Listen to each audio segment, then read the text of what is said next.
Assalamualaikum dan salam sejahtera. Diharap semua murid sudah bersedia untuk belajar pada hari ini. Baiklah, hari ini kita masih lagi di bawah tajuk mikroorganisma, di tajuk kecil pertumbuhan mikro eksperimen mengkaji faktor pertumbuhan mikroorganisma. Sebelum ini kita tahu tiga proses hidup mikroorganisma ialah salah satunya ialah bertumbuh Jadi kita nak kaji apakah faktor yang menyebabkan ataupun yang membolehkan mikroorganisma ini bertumbuh Sebenarnya eksperimen ini ada di dalam buku teks kamu muka surat 30 dan 31.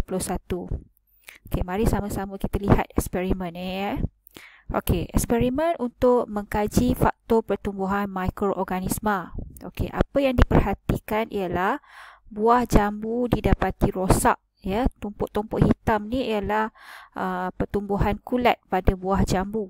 Jadi Rani ni dia kata buah jambu rosak kerana tindakan mikroorganisma. Ya, memang betul. Bila mikroorganisma bertumbuh pada makanan, maka makanan menjadi rosak. Okey, apakah faktor yang mempengaruhi pertumbuhan mikroorganisma? Faktor ni apa? Faktor ni penyebab lah yang menyebabkan mikroorganisma bertumbuh. Okey, menurut Amir dia kata saya rasa pertumbuhan mikroorganisma memerlukan air, udara, suhu, nutrien dan keasidan yang sesuai. Apakah benar yang Amir katakan? Ini yang kita sebut sebagai hipotesis Hipotesis ni maksudnya kesimpulan awal yang belum diuji kebenarannya. Okey. Jadi eksperimen pun dilakukan di mana buah jambu dipotong pada saiz kepingan yang sama besar sebanyak 10 keping Potong 10 keping jambu batu yang nipis supaya mudah untuk dikeringkan. Jadi dipotong nipis-nipis saiz yang sama sebanyak 10 keping. Dan 10 keping tu dimasukkan ke dalam 10 beg plastik yang berbeza. Yang pertama, dia nak mengkaji faktor udara. Okey, lebih jelas lagi, cikgu tunjuk slide. Kita fokus pada yang ini Okey. Tadi cikgu beritahu ada 10 kepingan buah jambu yang dipotong, ada 10 kepingan. Jadi faktor yang utama ialah udara, di mana plastik A dibiarkan terbuka. Plastik A1 ni udara disedut keluar dan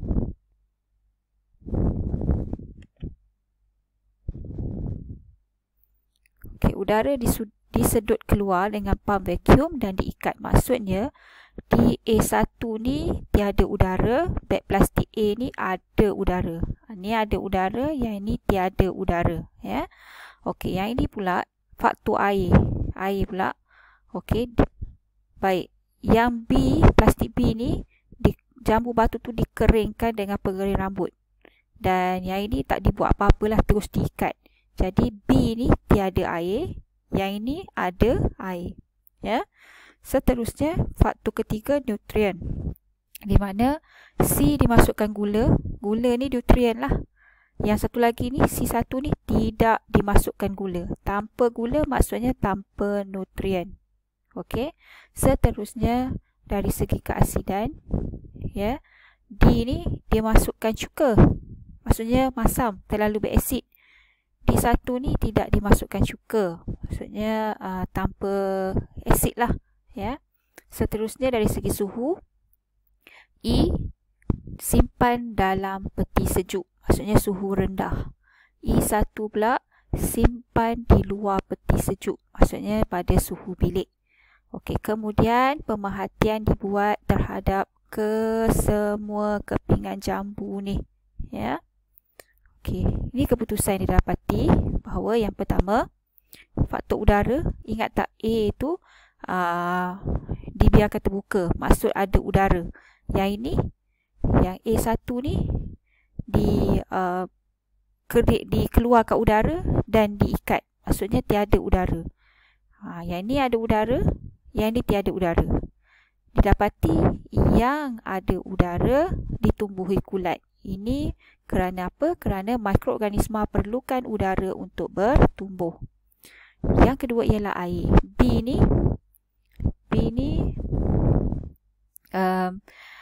tiada air sebab dia dah kering kan dengan pengering rambut. Dan B1 ada air sebab tidak dikeringkan. Jadi ditumbuhi kulat. Didapati ditumbuhi kulat. Jadi sebab mikroorganisma perlukan air untuk bertumbuh. Manakala C faktor nutrien pula. C ni yang ni dia masukkan gula. Maksudnya ada nutrien. Ditumbuhi kulat. Yang ini yang tak dimasukkan gula, tidak ditumbuhi kulat. Maka mikroorganisma perlukan nutrien untuk bertumbuh. Ya. Dari segi keasidan, D ni tadi dimasukkan cuka. Bila masuk cuka, maksudnya tiada kulat tumbuh. Tapi bila tak ada cuka, ditumbuhi kulat. Maksudnya mikroorganisma tidak sesuai bertumbuh dalam keadaan yang terlalu berasid. Ya. Dan dari segi suhu, yang E ni kalau ingat tadi disimpan dalam peti sejuk. Tiada perubahan, maksudnya jambu tu dalam keadaan yang baik. Ya. E1 ni ditumbuhi kulat. Bila tumbuhi kulat maksudnya keadaan pada suhu bilik dia tumbuh kulat. Kepingan jambu tu ditumbuhi kulat. Yang ini keadaan sejuk tidak ditumbuhi kulat. Mengapa?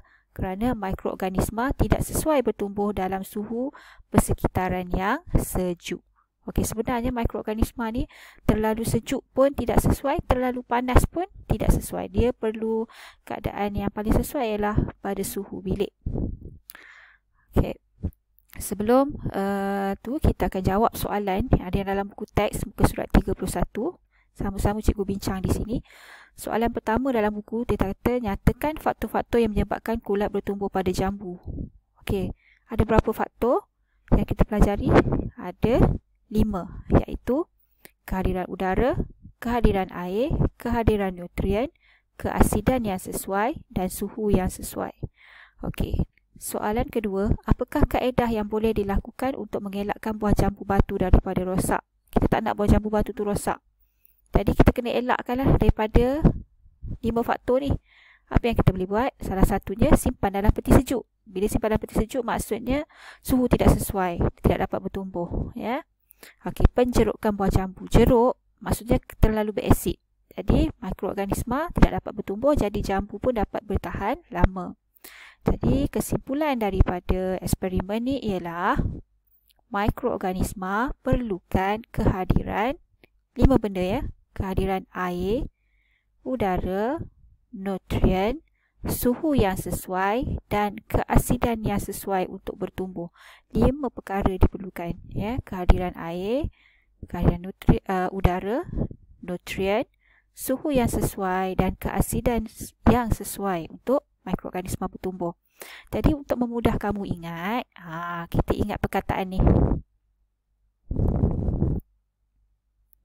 Okey, nak ingat macam mana? Nak mudah ingat? Okey, perkataan sukan ya. Suhu, udara, keasidan, air dan nutrien ya. 5 faktor pertumbuhan mikroorganisma.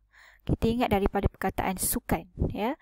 S ni suhu, U udara, K keasidan, A air, N nutrien. Kalau kamu lupalah apa 5 faktor yang menyebabkan mikroorganisma bertumbuh, ingat perkataan sukan. Suhu, udara, keasidan, air dan nutrien. Baiklah, setakat itu saja untuk hari ini. Selamat belajar. Sekian, terima kasih.